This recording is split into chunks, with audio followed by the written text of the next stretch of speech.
So the CD I'd like to talk about today that I've selected is one that essentially reinstated the world's faith in romance. And it's this one.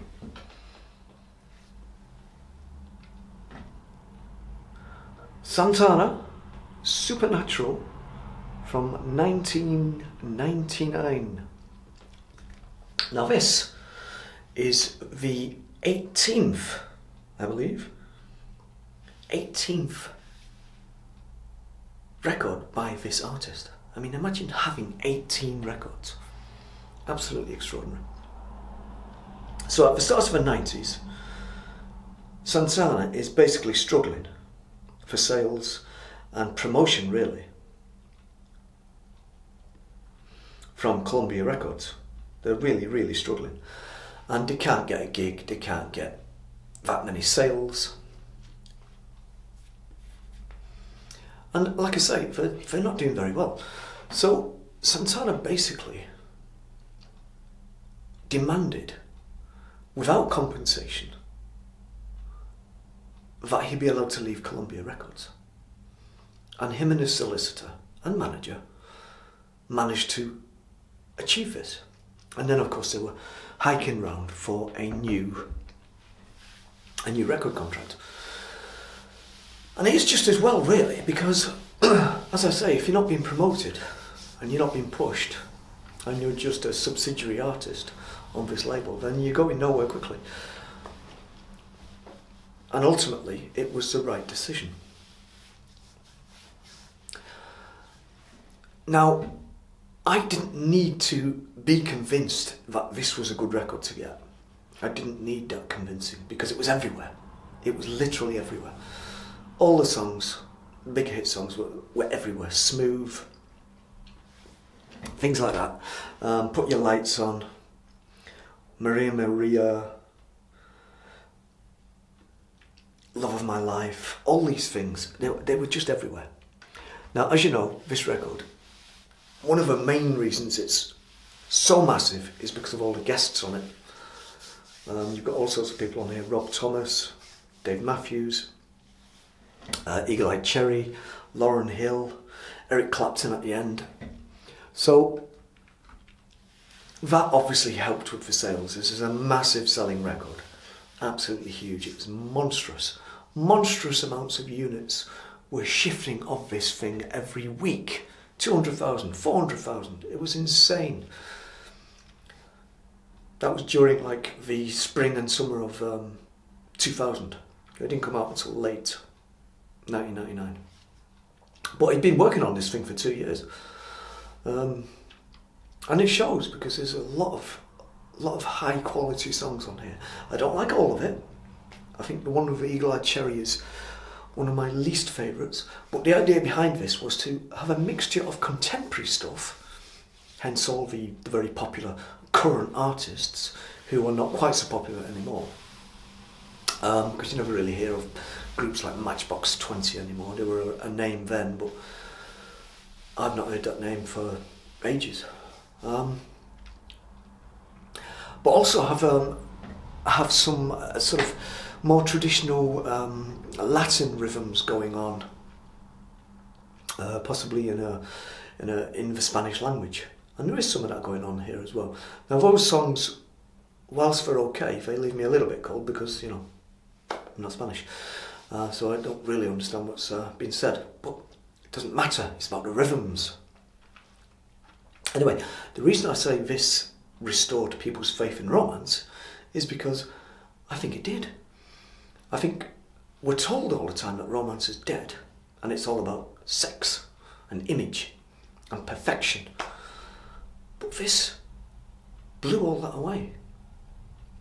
It really did. It blew all that away. You can tell by the sales. All those units being shifted weekly. That's telling you something. And it's on the back of those very strong singles, obviously. Like Smooth.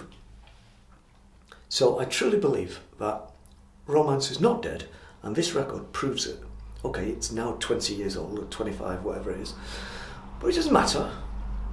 It doesn't matter, because I think if the right circumstances came along now, one of the older artists could have a massive hit on his hands if he played his cards right, which Carlos Santana very definitely did on this one. So what have we actually got on here? Well, I've mentioned a lot of them. It does start off with a Spanish one, Dale Yellow, which is a good song. I don't understand it, but it's a good song. It's got great rhythms. Then you've got Love of My Life, featuring Dave Matthews. Put Your Lights On, featuring Everlast. You see, these are names you never hear anymore. African Bamba, which speaks for itself, but I can't remember how it goes, so. Smooth, featuring Rob Thomas. Do You Like the Way, featuring Lauryn Hill, which is kind of it's got a bit of a rap going on. Maria Maria, which is one of the most romantic songs I've ever heard by anybody.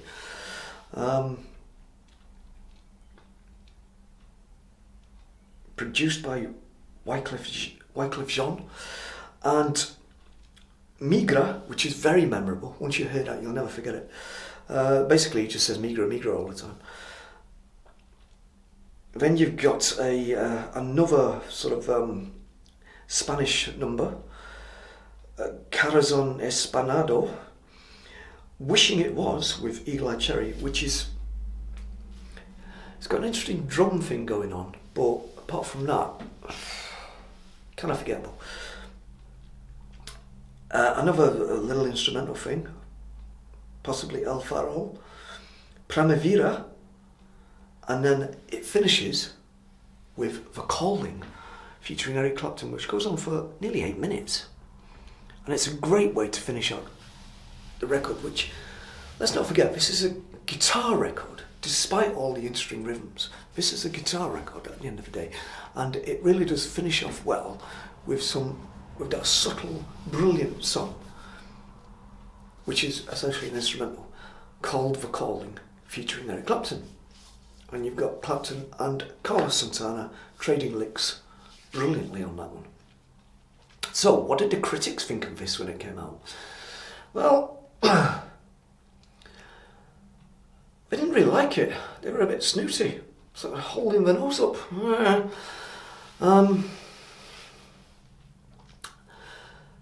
They didn't like the amount of special guests on here. They said, "Oh, there's no coherence to it. There's no thread to it." But surely the special guest is the thread.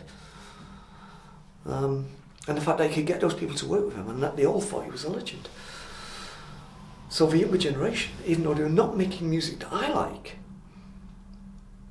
they recognise the brilliance of this great guitarist from the late 60s.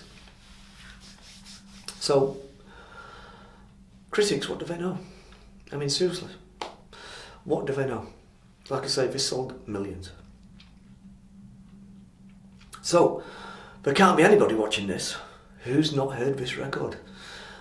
Talking of hearing the record, this does actually sound better on vinyl. It's a little bit compressed, this, I have to admit. It's a bit annoying, it's a bit too loud. It's one of them, you know, a 90s CD, a late 90s CD. So, if I can ever get hold of the vinyl, and it's not too dear, I'm going to treat myself, because this is a monster of a record, and it deserves to be heard better than this. So, if you're tempted by what I'm saying, get the vinyl. Get the vinyl. Much better. It might be a double, and it's not going to be cheap, but it's worth it. If you love Santana, and you like the people I've mentioned on here, Clapton, Dave Matthews, etc., Lauryn Hill, if you like all those people, you have respect for them, and ultimately you have respect for Eric? No, well, yeah, Eric Clapton, or Carlos Santana in particular, get the vinyl. Now, if you have heard it, it's a bit of a mixed bag, isn't it? It's not what I would call brilliant, but it has its brilliant songs. It's very good and very memorable, and had an impact on a lot of people. And as I say, it's the romance album, because Carlos wasn't known for romance. He was known for kind of moody, progressive, powerful, almost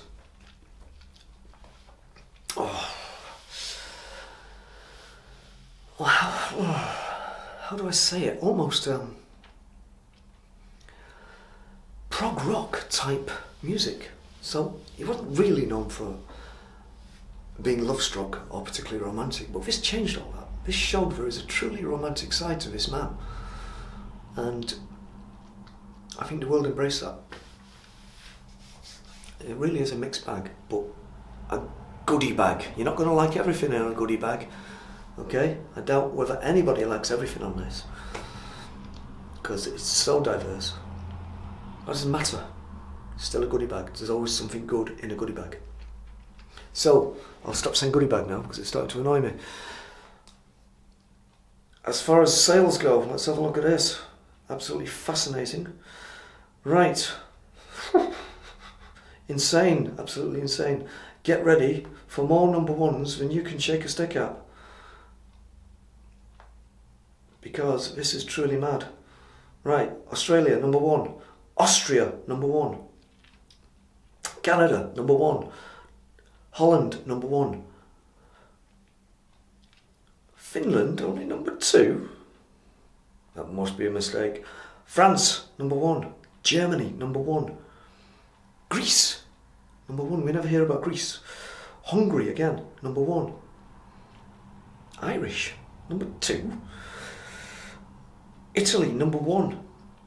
New Zealand, number one. Norway, number one. Portuguese albums, number one. Spanish albums, number one. Well, you would expect that. I'd be shocked if it wasn't. Sweden, number one. Switzerland, number one. UK, number one. And America, of course, number one. Now, as far as actually millions, I mean just millions. 1 million in Canada, 1 million in Germany,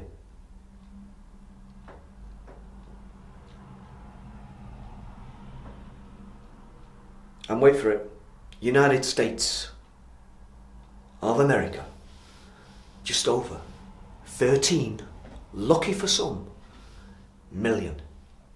That's bonkers. Worldwide, 30 fecking million records. That's bonkers. 30 million records for Carlos Santana. And quite frankly, at this stage of his career, let's have a look at him.